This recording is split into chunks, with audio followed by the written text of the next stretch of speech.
Chegamos ao mês de julho. A Terra basicamente já atingiu metade do caminho da sua órbita em torno do Sol. Neste mês, teremos fantásticos fenômenos para serem observados, tanto a olho nu como com o auxílio dos equipamentos ópticos. Consultando as efemérides astronômicas do mês de julho de 2020 pelo site skymaps.com, eu consigo verificar a data do fenômeno, a descrição e o horário. Aqui eu tenho o horário em UT, Universal Time. Então eu preciso ficar muito atento à relação de fuso que você está observando. No meu caso, eu estou em Rio Claro, São Paulo. O meu fuso é o TC-3 ou GMT-3, que eu estou relacionado com o fuso de Brasília. Então, se eu fosse observar o fenômeno de Mercúrio em conjunção inferior no seu exato momento, eu teria que observá-lo à meia-noite, porque eu tenho que tirar 3 horas. Dia 2 eu vou ter a Lua perto de Antares. Antares é a estrela alfa da constelação de Escorpião. Dia 4 eu tenho um fenômeno muito importante, que é a Terra no afélio. É o momento da sua órbita em que a Terra atinge o seu ponto de maior afastamento, cerca de 152,1 milhões de quilômetros. A média de distância da Terra em relação ao Sol é de uma unidade astronômica, cerca de 149 ou 150 milhões de quilômetros. Dia 5 eu tenho o eclipse penumbral da Lua, mas este é muito difícil de ser observado a olho nu ou até mesmo com os telescópios, pois a Lua passa na sombra externa da Terra, projetada pelo Sol no espaço. Dia 5 também terei a Lua no plenilúnio, que é a Lua em fase cheia, e a Lua perto de Júpiter, em uma conjunção. Dia 6 eu tenho a conjunção da Lua com Saturno. Dia 8 eu tenho Vênus no seu momento mais brilhante, mas agora a gente observa Vênus antes do Sol nascer, então ele passa a ser um planeta matutino. Dia 11 eu tenho a Lua perto de Marte. Dia 12, Vênus muito próximo da estrela Aldebaran. Dia 12, eu tenho a Lua no apogeu, que é o ponto em que a Lua atinge o seu maior afastamento na sua órbita em torno da Terra. A distância chegará a 404 mil quilômetros. Dia 12, eu vou ter a Lua na última quadratura ou na fase de quarto minguante. No dia 14 eu tenho um dos maiores fenômenos do mês, que é Júpiter em oposição. Este é o melhor dia do ano para observar o planeta gigante gasoso. Quando um planeta entra em oposição, significa que está basicamente 180 graus em relação ao Sol e à Terra. Então ele permanecerá a noite toda para ser observado aqui da Terra. Dia 16 eu tenho a Lua perto das Pleiades, que é um aglomerado aberto em Touro. Dia 17 eu tenho Lua, Vênus e Aldebaran, dentro de um círculo de diâmetro de aproximadamente 4,1 graus. É um fenômeno muito bacana de ser observado a olho nu. Dia 19 eu tenho a Lua perto de Mercúrio. Dia 20 aí eu chego com a Lua perto das estrelas Pólux e Castor, que estão contidas na constelação de Gêmeos. Dia 20 eu tenho a Lua nova, no início da lunação 1207. E no dia 20, outro fenômeno muito importante, que é o Saturno em oposição.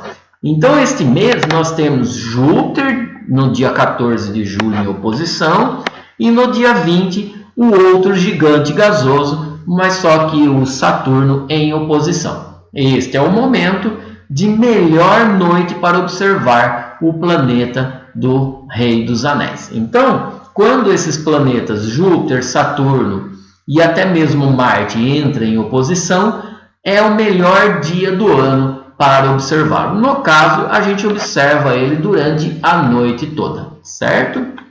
Muito bem, vamos ver o que mais temos aqui. Mercúrio com maior alongamento a oeste, ou seja, 20 graus do Sol, né? Esse é o ponto que Mercúrio, como Mercúrio é um planeta com órbita inferior, juntamente com Vênus, a gente nunca observa Mercúrio e Vênus no zênite numa noite. Eles ficam numa elongação basicamente muito baixa em relação ao Sol. Dia 23 eu tenho Lua perto de Régulas, que é uma estrela da constelação de Leão, e no dia 25 a Lua no Perigeu, que é o momento em que a Lua atinge a sua maior proximidade na órbita em torno da Terra.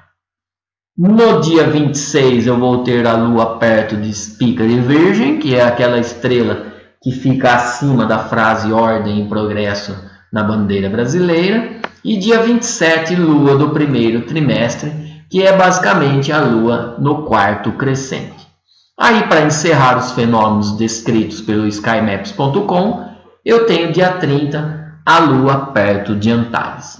Este site ele é muito interessante, traz muitas descrições legais, mas você tem que ficar atento ao fuso horário.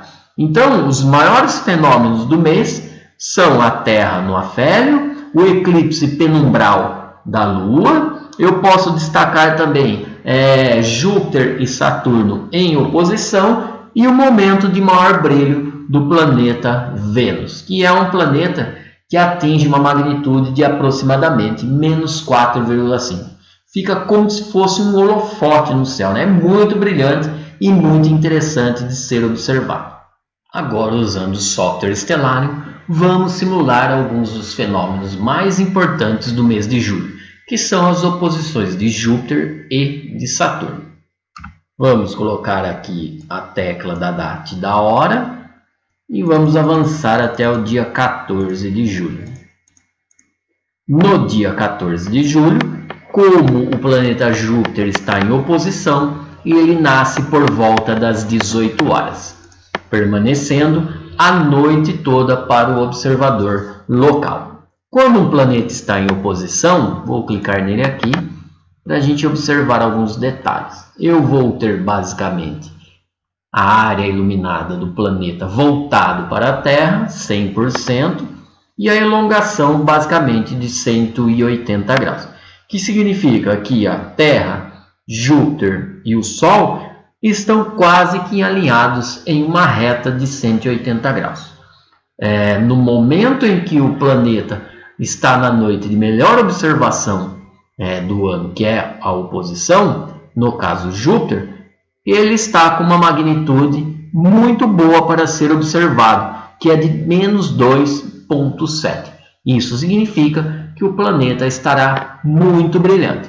Porque quanto menor este número da magnitude, mais brilhante é o planeta.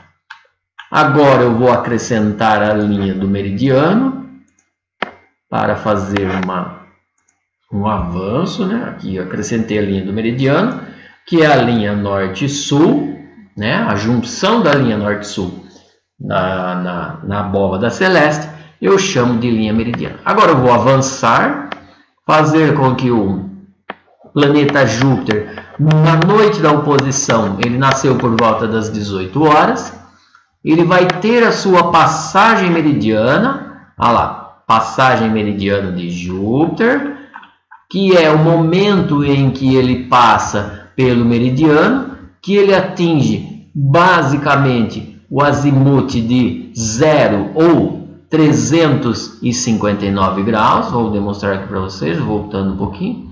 Olha lá, voltei. Júpiter vai ter a passagem meridiana para o observador local. Ele atinge basicamente 360 graus ou 0. Olha lá, 360 graus ou 0, que é a passagem meridiana ou o momento em que, para o observador, o planeta está no zênite. Legal. E na noite da oposição, Júpiter fica basicamente 12 horas na abóbada celeste, a noite toda para ser observado. Ele nasce às 18 e vai ter o seu ocaso por volta das 6 horas da manhã. E a passagem meridiana é por volta da meia-noite. Então ele fica a noite toda no céu para a gente resolver pelos telescópios.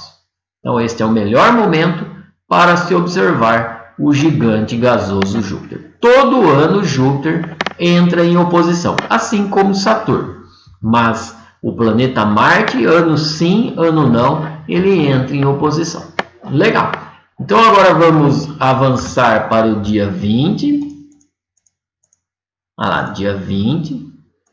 Vou voltar aqui, ele vai passar para o dia 19, que é basicamente o dia em que o outro gigante gasoso, deixa eu avançar aqui, dia 20, por volta das 18 horas, Saturno estará na sua noite de oposição. Então ele nasce por volta das 18 horas, também vai ter a sua elongação por volta de 180 graus, observem aqui esse detalhe, mas só que a magnitude de Saturno já não é tão brilhante como a de Júpiter, né? Pelo fato de, além de Júpiter ser um pouco maior, ele está mais próximo da Terra.